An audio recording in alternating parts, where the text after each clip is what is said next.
Hi everyone, I hope you all are good. घबराए हुए ज्यादा हो गया? चिंता नहीं करना है। कुछ सॉल्यूशन आज बताएंगे आपको जिसके द्वारा आप अपने नंबर को बहुत बेहतरीन तरीके से बूस्ट कर पाएंगे और नंबर आपकी बहुत बेहतरीन आएगी। पहले तो अगर हम बात करें ना, तो स्टडी करने से फायदा नहीं है। अभी आपको स्मार्ट स्टडी पे ज्यादा फोकस करना पड़ेगा। पूरा बुक नहीं पढ़ना है। बुक्स के अंदर कुछ ऐसे इंपॉर्टेंट पॉइंट्स होते हैं, कुछ ऐसा इंपॉर्टेंट चीज होते हैं जिनको पढ़ के अपनी नंबर को ज्यादा इनहेंस किया जा सकता है। नंबर को बढ़ाने के लिए बुक उठाए, बुक उठा के पढ़ने लगे, उससे कोई फायदा नहीं, क्योंकि उतना आपके पास समय अब है ही नहीं कि आप बुक उठाएंगे, पूरी चैप्टर्स को, पूरी हेडिंग को फिर से पढ़ेंगे। पॉसिबल नहीं है। इसके लिए कुछ आसान तरीके हैं जिनसे आप अपने नंबर को बूस्ट कर पाते हैं। अभी नंबर को बूस्ट करने से पहले कि बताएं आपको कि नंबर बूस्ट करते क्या है, पहले सबसे पहले आपके कुछ प्रॉब्लम्स को काउंट कराना चाहेंगे हम कि प्रॉब्लम कहाँ है। जिसमें सबसे पहले पहले प्रॉब्लम जो आता है वो है क्या? कॉन्फिडेंस। एक कॉन्फिडेंस की कमी जो है ना, वो दूर से झलक रही है आपके अंदर।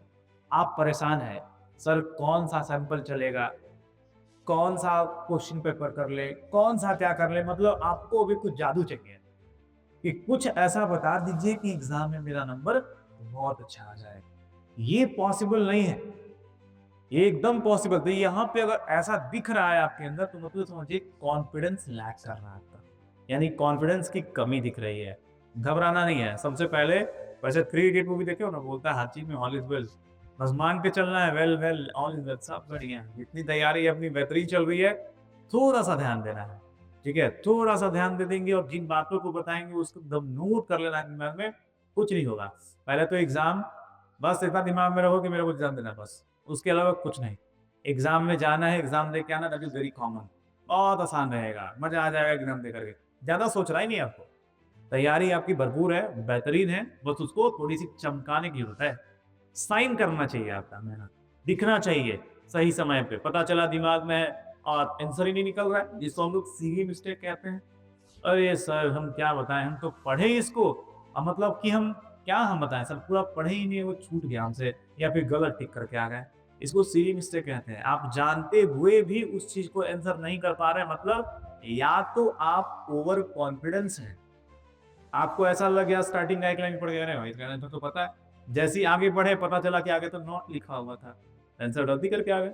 सीली मिस्टेक इसे कहते हैं। तो इस चीजों से बचना है, यानी क्वेश्चन को पहले पूरा रीड कीजिए, पहले उसको प्रॉपर एनालाइज कीजिए और फिर आपका पेन उठाना चाहिए और आंसर का टिक होना चाहिए। ऐसा नहीं कि एक लाइन पढ़े, 2 वर्ड पढ़े, बस लगा नहीं हम तो भाई बहुत बड़े बेहतरीन आदमी है, फटाफट उड़ा लेंगे इसको।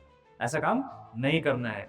उसके अलावा बताते हैं क्या, आप प्रैक्टिस घर में नहीं कर रहे हो, यानी कि लैक ऑफ प्रैक्टिस, प्रैक्टिस की कमी। आप साइंस उठाते हैं, वो सोचते हैं कि 1 घंटा साइंस पढ़ लेते हैं, साइंस का बायो, फिर 1 घंटा हम मैथ्स पढ़ लेंगे, फिर 1 घंटा समय मिलेगा हम एसएसटी पढ़ लेंगे। नहीं करो ऐसा। अगर बुक उठाओ साइंस का, तो पूरा दिन दिमाग में सेट रखिए कि आज मुझे केवल साइंस पढ़ना है, केवल साइंस पढ़ेंगे आज। कल हम पूरा एसएसटी पढ़ेंगे, फिर हम केवल इंग्लिश पढ़ेंगे या मैथ्स बनाएंगे। मतलब एक दिन अपने पूरे एक सब्जेक्ट को दो आप टाइम।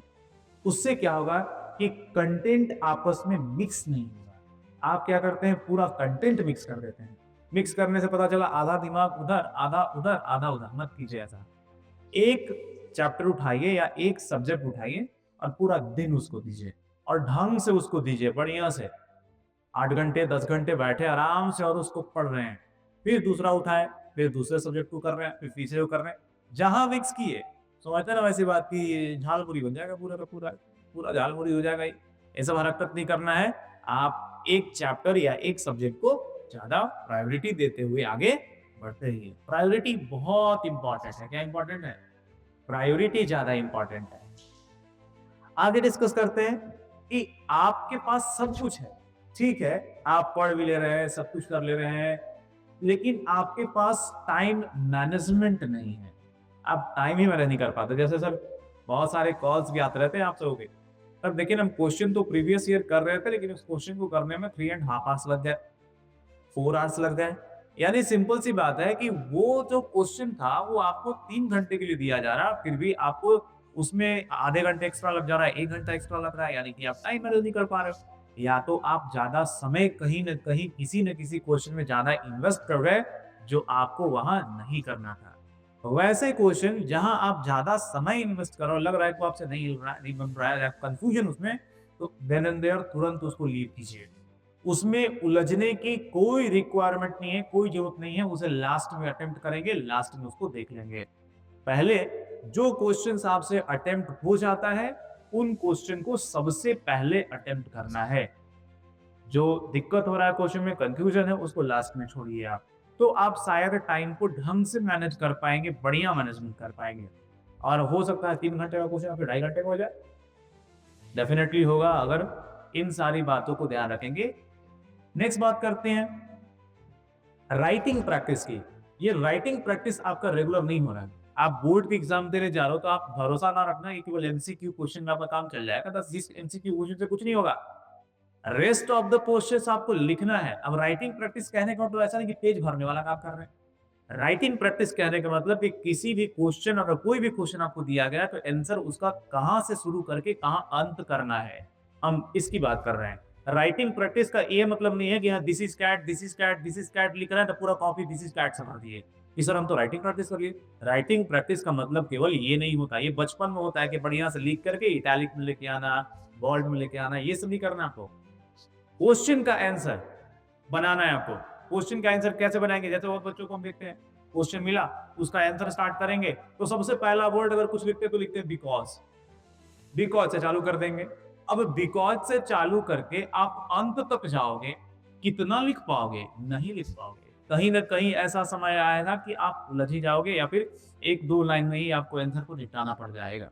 तो बिकॉज से कभी आंसर स्टार्ट नहीं करना है, आपको एक ढंग से आंसर को स्टार्ट करना है, बेहतरीन आंसर को। तो राइटिंग प्रैक्टिस आपका ऐसा होना चाहिए कि क्वेश्चन का आंसर किस लेवल का हो।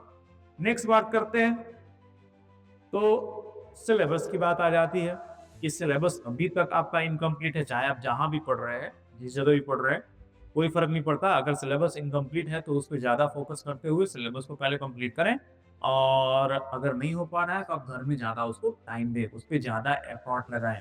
जितना ज्यादा कर सकते हैं पहले फटाफट एक बार पूरा रिवीजन होना ही चाहिए पढ़ के। अब रिवीजन नहीं करोगे ना तो अलग अंदर से एक वो एनर्जी नहीं आएगी, कॉन्फिडेंस नहीं आएगी एग्जाम में जाने से पहले। लगेगा ना कि अरे ये तो टॉपिक रह ही गया, ये तो कुछ नहीं पढ़ के आया, इससे क्वेश्चन अगर आ गया तो हमसे बनेगा ही नहीं। 50 प्रकार के क्वेश्चंस आपके दिमाग में आने स्टार्ट हो जाएंगे कि अब करें तो क्या करें। इन सारी चीजों को सुधारने के लिए आपको क्या करना पड़ेगा? इन जितने भी नेगेटिव पॉइंट्स आपको हम बताए, आपको प्रॉब्लम बताए, इन सभी प्रॉब्लम से ओवरकम करना पड़ेगा। सबसे ज्यादा ध्यान देना पड़ेगा टाइम मैनेजमेंट, और दूसरा सीवी मिस्टेक। अब इन दोनों को ओवरकम करने के लिए, समझने के लिए आपको समय पे स्टडी स्टार्ट करना पड़ेगा। अब तो समय ही नहीं बचा है, 15 दिन 20 दिन बचा हुआ टाइम आपके पास। जितना प्रैक्टिस करोगे उतना मजा आएगा सबको। ठीक है, अभी हम लोग डिस्कस करेंगे कौन कौन से सब्जेक्ट में क्या क्या टॉपिक पे कितना कितना नंबर आपको मिलेगा। आपको वेटेज भी दिखाएंगे कि कौन चैप्टर से कितना ज्यादा नंबर का क्वेश्चन आपको मिलेगा। इनको ध्यान से देखना है और ध्यान से देखने के बाद समझना है। लेकिन ध्यान रखिए कि ये चीज आपको हम जस्ट इसके आगे वाले वीडियो में बताएंगे।